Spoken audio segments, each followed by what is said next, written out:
Bismillah ar-Rahman ar-Rahim. I am Dr. Mohaibullah Wazir, and the topic is the facial nerve or seventh cranial nerve. The seventh cranial nerve or facial nerve consists of three nuclei. Two nuclei are motor and one is sensory. Look, nucleus of the facial nerve, it lies in the pons. And another motor nucleus of the facial nerve, it also lies in the pons, the superior salivatory nucleus. Motor nucleus of the facial nerve and superior salivatory nucleus of the facial nerve, these two lies in the pons.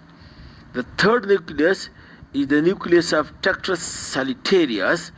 It is sensory and it lies in the medulla oblongata. Now, the functional component, the motor nucleus of the facial nerve lies in the pons. It is actually the bronchial efferent. It is actually the BE, bronchial efferent nucleus. Okay? And this bronchial efferent, this motor nucleus is bronchial efferent to show that it supplies the facial muscles. It supplies the muscles of facial expression, supplies the muscles of the scalp, supplies the stapedius muscle of the middle ear, supplies the posterior belly of digastric, and also supply the stylohyoid muscle. So this motor nucleus is the bronchial efferent nucleus. Then the other nucleus, the superior salivatory, present in the pons, it is internal visceral efferent. This nucleus is general visceral efferent, and it is parasympathetic secretomotor nucleus. And the fibers of this parasympathetic secretomotor superior salivatory nucleus, it joins the facial nerve, and this part of the facial nerve, this is called as nervus intermedius part. And then later on, these fibers that from the superior salivatory nucleus, it leaves the facial nerve and it supplies the two ganglion.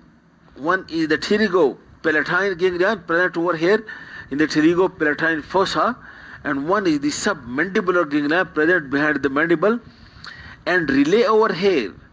After relay, the fibers of this superior salivatory nucleus from these two ganglion supplies the lacrimal gland, the sublingual and the submandibular salivary glands, and also the glands of the soft palate. Then the third nucleus, nucleus of tectus solitarius, it is actually taste nucleus, and it is special visceral afferent, SVA, because these fibers, it also joins the nervous intermediate part of the facial nerve and then leave it and supplies and receive the taste from the anterior 2/3 of the tongue and from the soft palate. In addition, the facial nerve fourth functional component is also the general somatic afferent, that is sensory, for the external acoustic meatus and for the deep part of the auricle. These are four functional components: the bronchial efferent, general visceral efferent, and then the special visceral afferent, and then the general somatic afferent. Okay. Now what happens? Look, the fibers from the fiber from superior salivatory nucleus and fibers from the nucleus of tectus solitarius, all these fibers come out but separately. Note it over here. Look, this is the pons, and this is the medulla. This is the abducent nerve. And look, the lateral one, this is the vestibulocochlear nerve. While over here, this medial one, this is the facial nerve, and in between the two, this is the nervous intermediate part of the facial nerve, which take fibers from the nucleus of tractus solitarius and from the superior salivary nucleus. While this medial part of the facial nerve, which is the main motor part, it receives fiber from the motor nucleus. And now note the point that, look, after originating from this medullopontine junction, this facial nerve, both the nerve, that is the nervus intermedius and main motor nerve, it runs through the cisterna pons in the posterior cranial fossa, taking along with them, look, these are the two nerves, and taking along with them a tube made up of dura and arachnoid matter. This nerve runs in this facial tube and in the posterior cranial fossa ultimately reaches to this internal acoustic meatus and enters into the internal ear through this internal acoustic meatus along with the vestibulocochlear nerve and along with the labyrinthine arteries. Okay, note over here please. Look, this is the middle ear and this is the internal ear. This is internal acoustic meatus. This is vestibulocochlear nerve, and this is the facial and nervous intermedius. This all enters into the internal acoustic meatus and enters into this petrous part of the temporal bone. Okay.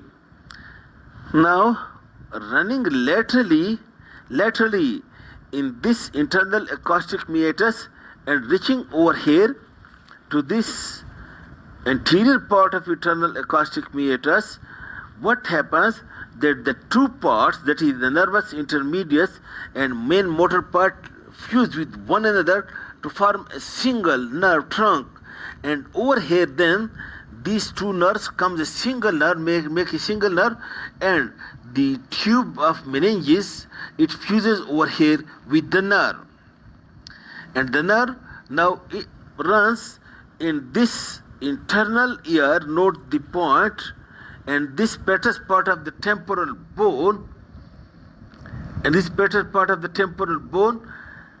and in the inner ear, look, it comes into contact with the medial wall of the middle ear. Note, look, this is the middle ear, and this is the middle ear cavity, a tympanic cavity, and this upper part is the epitympanic recess. This is the medial wall of the middle ear.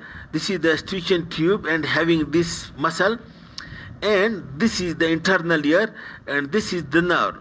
Over here, the nerve then turns posteriorly and make a curve, and this curve is called as the geniculum. And over here at the geniculum, note, present over here is a collection of cell bodies for the test, for having afferent cells for the test, and make a big ganglion over here at the geniculum, which is called as geniculate ganglion. After this geniculate ganglion, then the facial nerve runs along the medial wall of the middle ear, and it produces a bulge on the middle ear, and the medial wall of the middle ear. Look, this is the promontory. Above the promontory, the facial nerve behind this middle ear in the petrous part of the temporal bone. That's why it produces and ridge over the medial wall, a fold or ridge just below this fold, which is being produced by the lateral semicircular canal. You note it over here. Look, this is the medial wall of the middle ear. This is the promontory, and these two ridges, one is this one and one is this one. This one is produced by this lateral semicircular canal, while this ridge is being produced by the deeply lying facial nerve over here. And now the facial nerve gives many branches over here, and then it turns, and then again it turns downward through the petrous mastoid part. Look, this is the mastoid part of the temporal bone, and it runs through the canal over here, and this canal is called as facial canal. It runs in this facial canal and then comes out. Look over here, this is mastoid process through a foramen. Look, through this foramen. Look, this is the stylar process, this is the mastoid process, and this stylomastoid foramen, it comes out over here. And now the nervous intermediate fibers already being given, the branches of nervous intermediate already being shutted off by the nerve, while the nerve is lying over here. Now it comes out from this stylomastoid foramen as purely the motor nerve. And now this facial nerve, after coming out from the stylomastoid foramen, over here lies the parotid gland. It enters into the substance of parotid gland and then divides and redivides and supplies the muscles which we have already explained, that is the bronchial efferent part. And now the branches we will detail in the next lecture. I hope this is the nuclei and its functional components and course and relation of the facial nerve. I hope you have understood it. Thank you very much.